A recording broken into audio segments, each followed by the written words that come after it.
नमस्कार, मैं हूँ डॉक्टर इशिता अरोड़ा और हम सब साथ में मिलकर के नेट और जेआरएफ एग्जाम में पूछे जाने वाले पातंजल योग सूत्र से रिलेटेड क्वेश्चन सॉल्व कर रहे हैं। सबसे पहला क्वेश्चन है, योग चित्त वृत्ति निरोध का उल्लेख है। ऑप्शन ए है सूत्र 1.1, ऑप्शन बी है सूत्र 1.2, ऑप्शन सी है सूत्र 1.5 और ऑप्शन डी है सूत्र 2.1।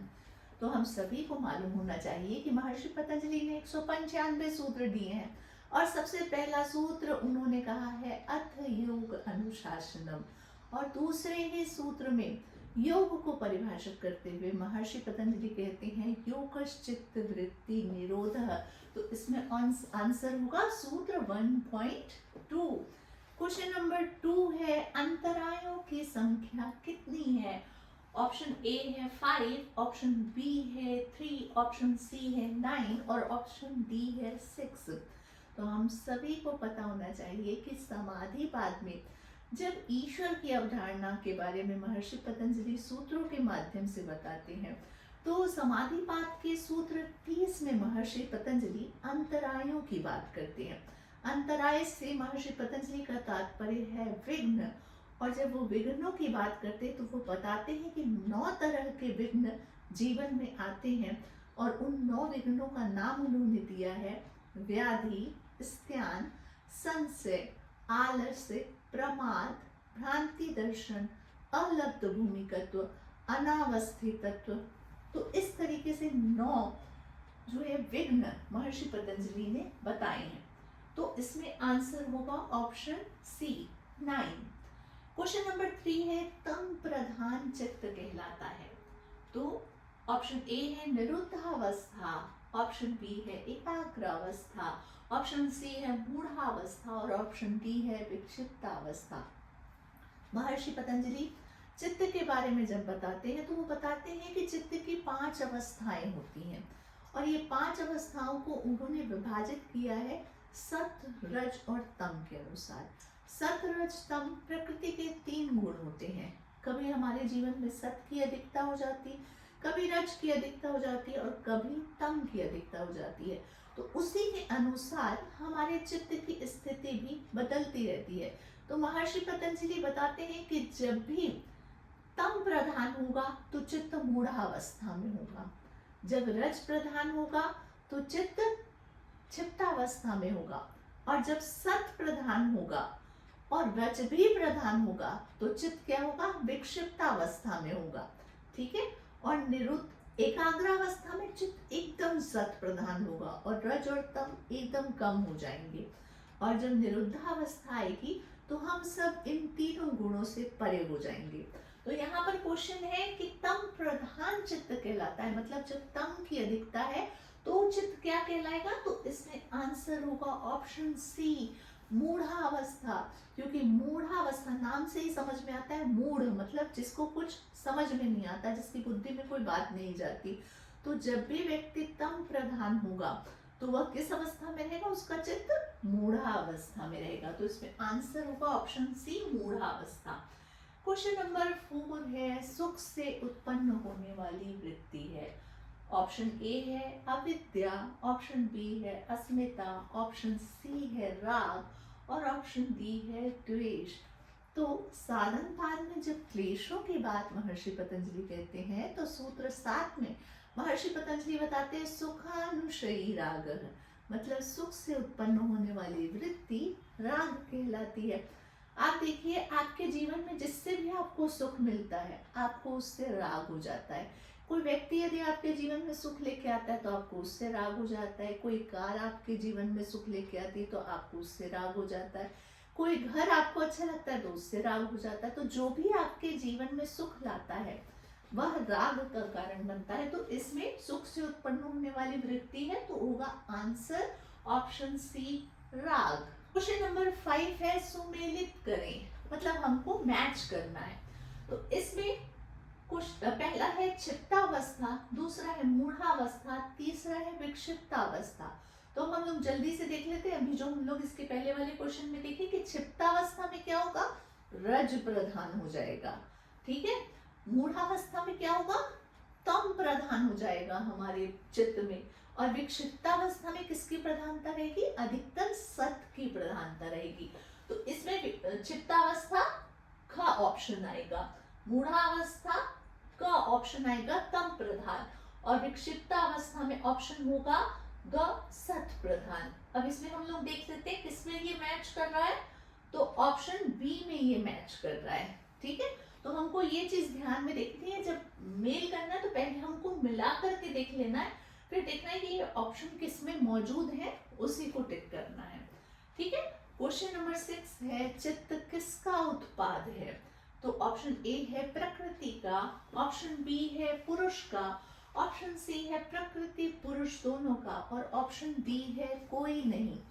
तो हम सभी को ये पता होना चाहिए कि आत्मा और परमात्मा ही पुरुष है, चेतन तत्व आत्मा व परमात्मा है।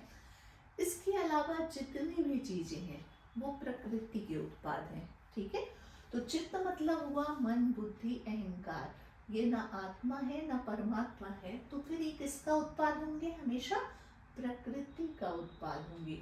तो इसमें ऑप्शन ए होगा प्रकृति।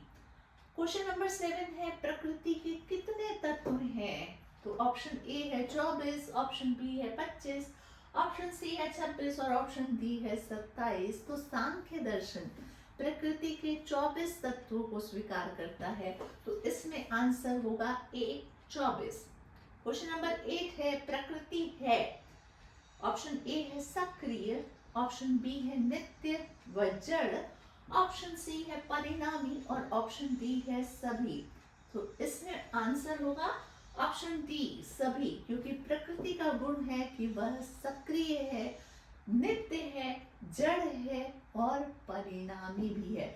उसमें निरंतर परिवर्तन होता रहता है, लेकिन वो नित्य है, हमेशा मौजूद रहेगी, जड़ है लेकिन सक्रिय है। तो इसमें ऑप्शन डी सही होगा। नेक्स्ट क्वेश्चन है निम्न में से कौन से गुण ईश्वर के नहीं है? ऑप्शन ए है ज्ञान, ऑप्शन बी है कालातीत, ऑप्शन सी है पूर्वजों का गुरु और ऑप्शन डी है समाधि। तो हमें महर्षि पतंजलि के हिसाब से ईश्वर के गुण बताने हैं। तो समाधि बाद में जब ईश्वर की अवधारणा महर्षि पतंजलि देते हैं तो वो वहां पर ईश्वर के गुण में बताते हैं कि ईश्वर जो है तत्र निर्दिश्यम सर्वज्ञ बीजम, उसमें सर्वज्ञता का बीज है, मतलब वह ज्ञान से ओतप्रोत है। महर्षि पतंजलि ये भी बताते हैं कि ईश्वर कालातीत है, तीनों कालों का प्रभाव ईश्वर पर नहीं पड़ता, वह तीनों कालों में मौजूद रहता है। ऑप्शन सी वो बताते हैं कि वह पूर्वजों का भी गुरु है। तो इस तरीके से महर्षि पतंजलि ये तीनों क्वालिटी ईश्वर की बताते हैं, लेकिन समाधि के बारे में उन्होंने कुछ नहीं कहा है। तो इसमें ऑप्शन डी समाधि आएगा कि समाधि ईश्वर का गुण नहीं है। अगला क्वेश्चन है क्रिया योग के अभ्यास का फल है।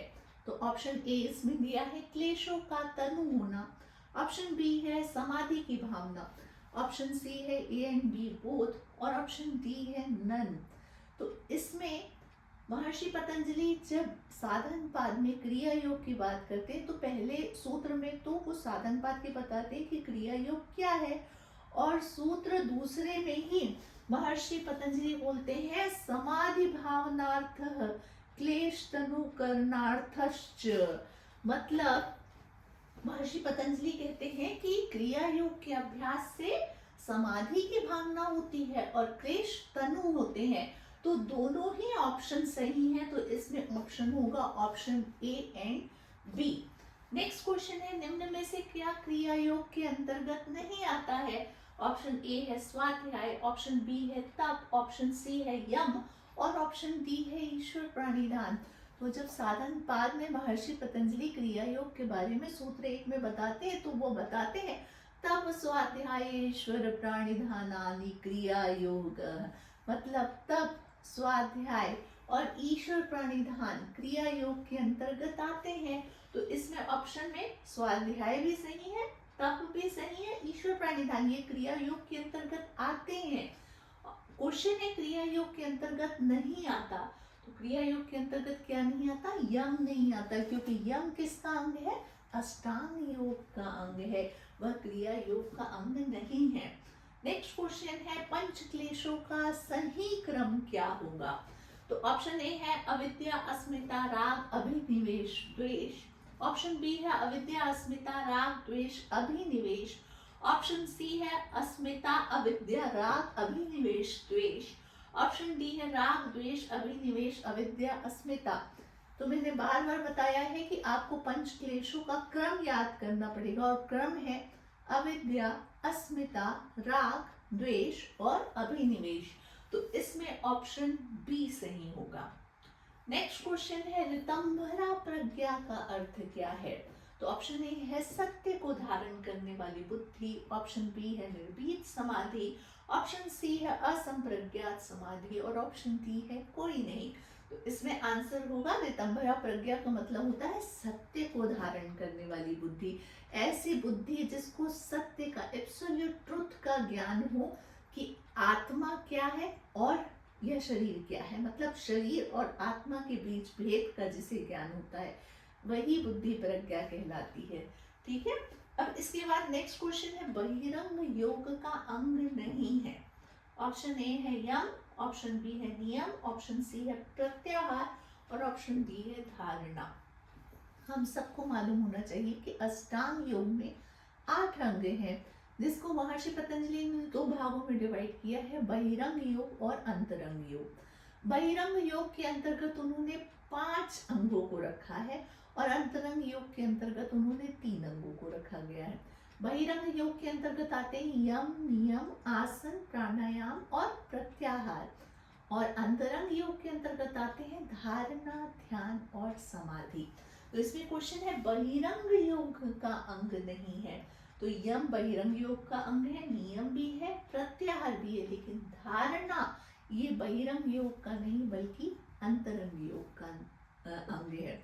तो आज हम लोगों ने इस तरीके से काफी क्वेश्चन जो है वो सॉल्व किए। होप आपको समझ में आ रहा है पातंजल योग सूत्र के किस तरह के मल्टीपल चॉइसेस क्वेश्चन आते हैं और आप नेट और जेआरएफ एग्जाम की अच्छे से तैयारी कर रहे हैं। तो मेरे साथ बने रहिए, हम लोग आगे भी ऐसे ही क्वेश्चंस सॉल्व करते रहेंगे, नेट और जेआरएफ एग्जाम के लिए खूब तैयारी करते रहेंगे। Thank you so much.